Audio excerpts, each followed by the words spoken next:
Hi hello नमस्कार, स्वागत आहे तुमचं माझ्या चॅनलमध्ये, ज्याचं नाव आहे क्राफ्ट विथ सुजू। तर मी आज तुम्हाला रेडी रांगोळीसाठी कुठलं साहित्य लागतं आणि काही विशेष टिप्स ज्या आहेत त्या मी या व्हिडिओमध्ये सांगणार आहे। तुम्ही खूप जणांनी मला इंस्टाग्रामला DM करून सांगितलं की पहिल्यापासून जे काही रेडी रांगोळी कशी बनवायची त्याचा बेसिक टू ॲडव्हान्स व्हिडिओ दाखवा। तर मी त्या लोकांसाठी व्हिडिओ टाकत आहे। तर इथे बघा, तुम्ही क्वेश्चन केला होता की तुम्ही कुठली रांगोळी वापरता। तर जी आपली साधी नॉर्मल रांगोळी जी असते ती रांगोळीच मी वापरते। पण एक लक्षात ठेवायचं, जी रांगोळी आहे ती आपल्याला नीट पद्धतीनं गाळून घ्यायची आहे। इथे मी व्हिडिओमध्ये पुढे दाखवत आहे तुम्हाला की गाळून घ्यायची आहे। इथे बघा, आपल्याला रेडी रांगोळीसाठी चिकट टेप लागणार आहे।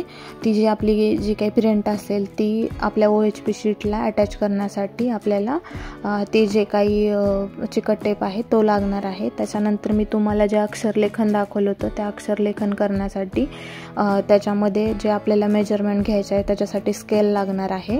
आणि हा जो मार्कर आहे तो छोट्या नीफचा आपल्याला लागणार आहे आणि मोठी जी नीफ असेल तो पण लागणार आहे, कारण आपल्याला छोटे आणि मोठे दोन्हीही ड्रॉइंग काढायचे आहेत। त्याच्यामुळे मी इथे तुम्हाला दोन्ही प्रकारचे मार्कर दाखवत आहे आणि तुमच्याकडे दोन्ही प्रकारचे मार्कर असायला हवेत।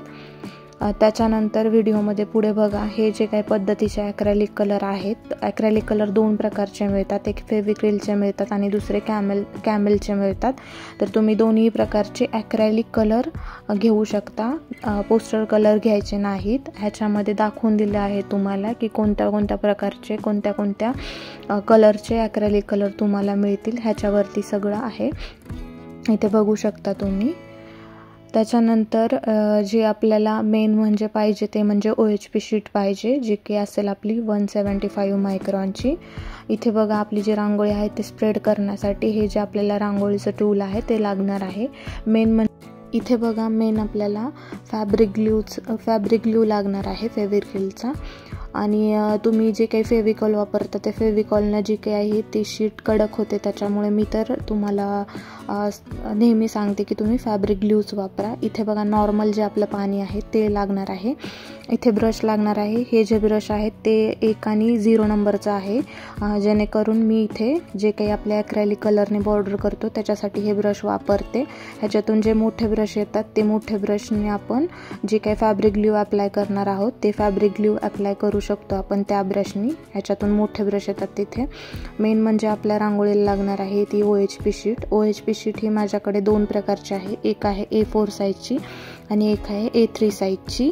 आणि मी तुम्हाला व्हिडिओमध्ये दाखवलेलं आहे की जी काही आपली A3 साईजची OHP शीट आहे ती कशा पद्धतीनं बनवायची A4 साईजच्या शीटपासून, त्याचा पण व्हिडिओ जो आहे तो माझ्या चॅनलला अपलोड आहे, तिथे जाऊन बघू शकता। आणि दुसरं म्हणजे माझ्याकडे A4 साईज आणि A3 साईजच्या OHP शीट्स आहेत, त्या पण अवेलेबल आहे। कोणाला पाहिजे असतील तर मला इंस्टाग्रामला DM करा। माझा इंस्टाग्रामचा ID आहे रेडी रांगोळी 1008। तिथं जाऊन तुम्ही मला मेसेज करू शकता आणि तिथून जाऊन तुम्ही माझ्याकडून शीट परचेस करू शकता। इथे बघा, ही जी शीट आहे ती रेडीमेड शीट आहे A3 साईजची आणि मी जी दुसरी शीट दाखवत आहे ती मी स्वतः A4 साईजपासून A3 साईजची शीट बनवलेली आहे, त्याचा पण व्हिडिओ आहे, तिथून जाऊन तुम्ही बघू शकता। आणि दुसरा प्रश्न, वॉटरप्रूफ रांगोळी कशी बनवायची। तर मी तुम्हाला सांगितलेलं आहे की छोट्या टिप्स आहेत जेणेकरून तुम्ही फॅब्रिक ग्लू वापरायचा रांगोळी बनवताना। आणि दुसरं म्हणलं तर बॉर्डर करताना आपण नेहमी लक्षात ठेवायचं की जे ॲक्रेलिक कलर आहेत ते वापरायचं, दुसरी काही ॲडिशनल करायची गरज नाही तुम्हाला रांगोळी वॉटरप्रूफ करायला, किंवा दुसरी काही ट्रिक पण नाही आहे की जे रांगोळी असेल ती वॉटरप्रूफ करायची कशी त्याच्यासाठी। तर ह्या ज्या दोन महत्त्वाच्या टिप्स आहेत, एक तर फॅब्रिक ग्लू वापरायचं आणि दुसरं म्हणजे आपल्याला जे नॉर्मल आपला ॲक्रेलिक कलर आहे ते यूज करायचं, दुसरं काही ॲडिशनल करायची गरज नाही। इथे बघा, मी तुम्हाला रांगोळी कशा प्रकारे गाळून घ्यायची आहे ते पण दाखवत आहे। अशा प्रकारे जर तुम्ही रांगोळी गाळून घेतली तर जे काही रांगोळीवरती पार्टिकल्स दिसतात ते पार्टिकल्स दिसणार नाहीत आणि तुमची रांगोळी एकदम सुबक दिसेल। इथे बघू शकता तुम्ही दोन्हीमधला डिफरन्स। तुम्ही जे गाळून घेतलेली रांगोळी आहे आणि जी वरचा जो त्याचा भाग आहे तो बघू शकता। इथे सिंपल मी एक कंटेनर घेतलेला आहे ज्याच्यामध्ये आपण फॅब्रिक ग्लू मिक्स करणार आहोत तर इथंपर्यंत तुम्हाला सगळ्यांना समजलंच असेल की कशा प्रकारे आपण रेडी रांगोळी बनवू शकतो। त्याच्यानंतर इथे बघा मी एक मेजरिंगसाठी कप घेत आहे। ह्या कपामध्ये मेजरिंग करून घ्यायचं, 50% पाणी आणि 50% जो काय आपला फॅब्रिक ग्लू असेल तो वापरून घ्यायचा। अजूनही इथं मी सांगते तुम्हाला फॅब्रिक ग्लू वापरा, त्याने शीट कडक होत नाही। फेविकॉलने होईल कदाचित शीट कडक, कारण मला खूप जणांचे मेसेज आहेत की शीट कडक होते। तर अशा पद्धतीने तुम्ही फॅब्रिक ग्लू वापरून बघा आणि जर नंतर काही वाटेल तर ज्या काही शंका असतील त्या तुम्ही मला इंस्टाग्रामला विचारू शकता। इथे बघू शकता तुम्ही आत्तापर्यंत जे काही आहे ते तुम्हाला समजलेलं असेलच। आणि मी इथं डिरेक्ट जे काही मेजरिंग आहे ते मेजरिंग करून घेत नाही, कारण मला अंदाज आहे की 50% पाणी आणि 50% वॉटर मिक्स करू शकते। पण ज्याला अंदाज नाही आहे, जे पहिल्यांदाच रांगोळी बनवत आहे, तर त्यांनी काय करा, असं एक कंटेनर घ्या, त्याच्यामध्ये 50% पाणी आणि 50% जो ग्लू आहे तो मेजर करू शकता तुम्ही। आता इथं मी तुम्हाला बेसिक टू ॲडव्हान्स सिरीज दाखवत आहे। त्याच्यामध्ये बेसिकमध्ये मी पहिल्यांदा तुम्हाला हे जे काही फ्लॉवरची रांगोळी आहे ते दाखवते। त्याच्यानंतर जे काही ॲडव्हान्सचे आहेत त्या रांगोळ्या मी माझ्या चॅनलला अपलोड केलेल्या आहेत आणि मी अजून त्याच्यामध्ये ॲडिशनल ज्या ॲडव्हान्स रांगोळी आहे त्या अपलोड करणार आहे माझ्या चॅनलवरती। तर इथं साधं सिंपल मी जे फ्लॉवर आहे ते तुम्हाला करून दाखवत आहे।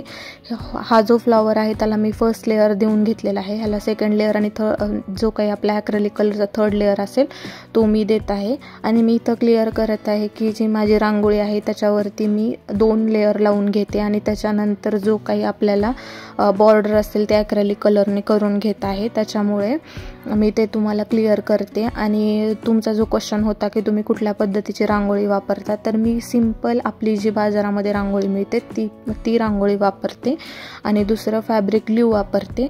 आणि जे काही आपलं बॉर्डर करण्यासाठी जो काही आपला ॲक्रेलिक कलर आहे तो यूज करते, बाकी दुसरं ॲडिशनल काही यूज करत नाही आणि ॲडिशनल काही यूज करायची पण गरज नाही आहे तुम्हाला। आणि लक्षात ठेवायचं की जो मार्कर आहे तो छोटा जो टोक असेल तसाच पाहिजे आणि रांगोळी नेहमी गाळून घ्यायची। अशा छोट्या टिप्स आहेत, जास्त काही करायची गरज नाही आहे, तुमची रांगोळी चांगल्या पद्धतीने येईल। तर मी इथं बेसिक टू ॲडव्हान्स जो काही आपला रेडी रांगोळीचा क्लास आहे तो घेत आहे। तुम्हाला व्हिडिओ कसा वाटला ते कमेंट करून नक्की सांगा आणि काही ज्या तुमच्या क्वेश्चन्स असतील ते मला कमेंट बॉक्समध्ये विचारा।